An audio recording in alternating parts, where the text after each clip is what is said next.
everyone, welcome to the Hickson Diaries. It's day 6 of our series, My 12 Faves of Britain. We're doing a countdown to Christmas, and today we're exploring my 7 favorite British comedians.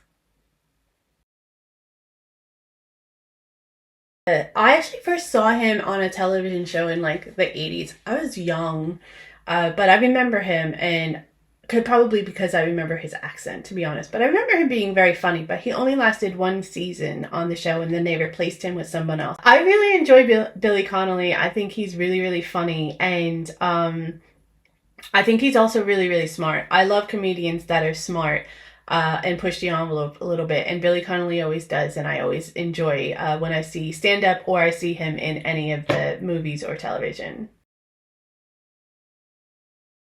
I find Catherine Tate really, really funny, and she's actually the only woman I have on this list, which is not a slight against female comedians, because I actually think there's a lot of them out there that are hilarious, and it's definitely been something that has grown in as far as females taking the role. But she, to me, is just really, really hilarious. I love her I think it's a variety show or a sketch comedy show. I'm not sure how. It's a sketch comedy show. That's how you would do. The Catherine Tate show. It's really, really funny, and there's a lot of good characters there. And I know she's a family favorite as well, and it makes my daughter laugh hysterically. So that might be why she holds a special place in my heart. But I do enjoy watching her, and I would watch anything that she does. Now, obviously, if anyone who is familiar with me or my channel would expect me to have John Cleese on the list, because he does one of my favorite British sitcom of all time, Fawlty Towers. Plus, the Monty Python movies are a big favorite of mine as well. So John Cleese had to be on the list, in my opinion. I think that he is very, very clever, and he has a way of, because of his really tall stature and his legs being really long and everything, he has a way to infuse a lot of physical gestures and things like that in his comedy. For me, that subtleness makes it even funnier than saying the actual joke in words. So for me, I really just enjoy watching him all the time, and I again, somebody that I'll watch just about anything that he does.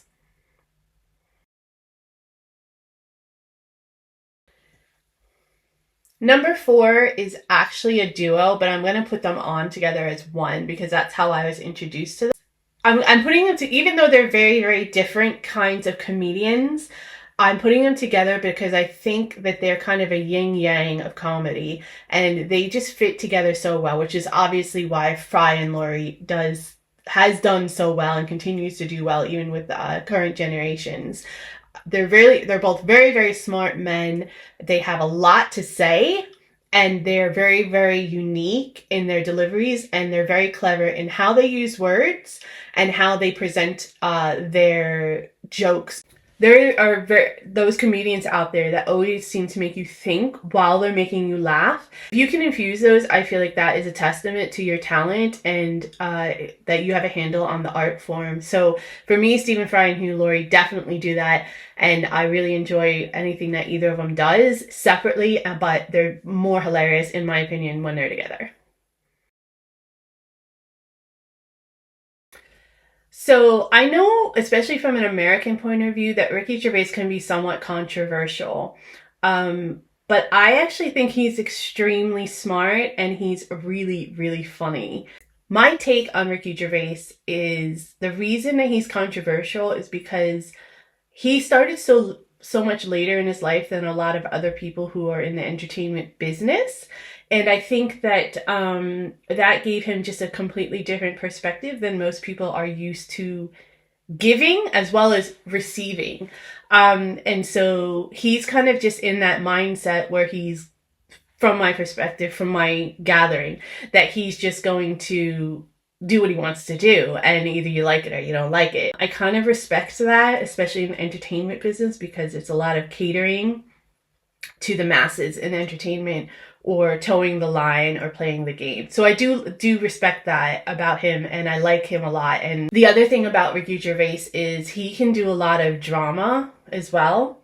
And I think that he's a really talented writer. He typically touches my soul with a lot of the emotion that he brings up, particularly in his writing. So I just really, really liked Ricky Gervais, and I think that he is a true British gem.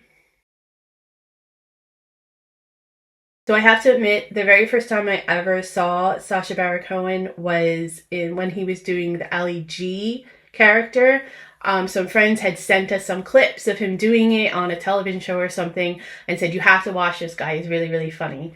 And I found it a little offensive from my point of view at that point, and I didn't really find it that funny. But as time went on and I started to just really kind of understand what he was trying to say and how he was trying to do it, and I think I might have been in the middle of understanding British humor in general at that point as well, my appreciation for him has evolved.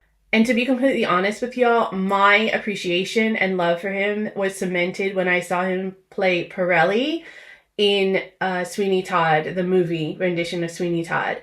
And I thought he was vocally really, really good, but I also thought that he made the character funny, even though you're kind of supposed to hate him.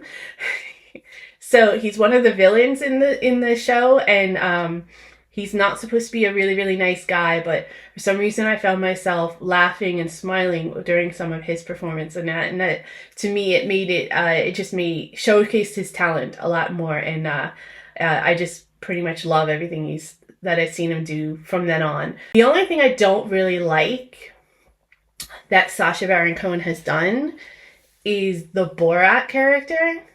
I actually don't think that's very funny.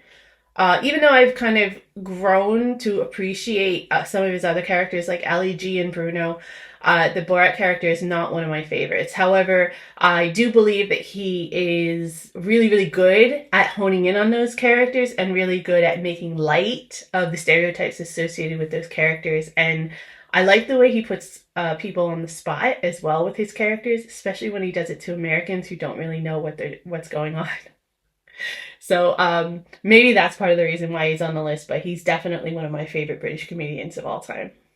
So my absolute favorite British comedian of all time is Charlie Chaplin. Charlie Chaplin is someone who just, to me, epitomizes comedy. And even though he was really famous in the early forms of entertainment and just comedy in general, I do find that his stuff is timeless. I still laugh at it now. I still find it entertaining now. Even though it's, silent movies and things like that. I think he had a really good understanding of how to make people laugh.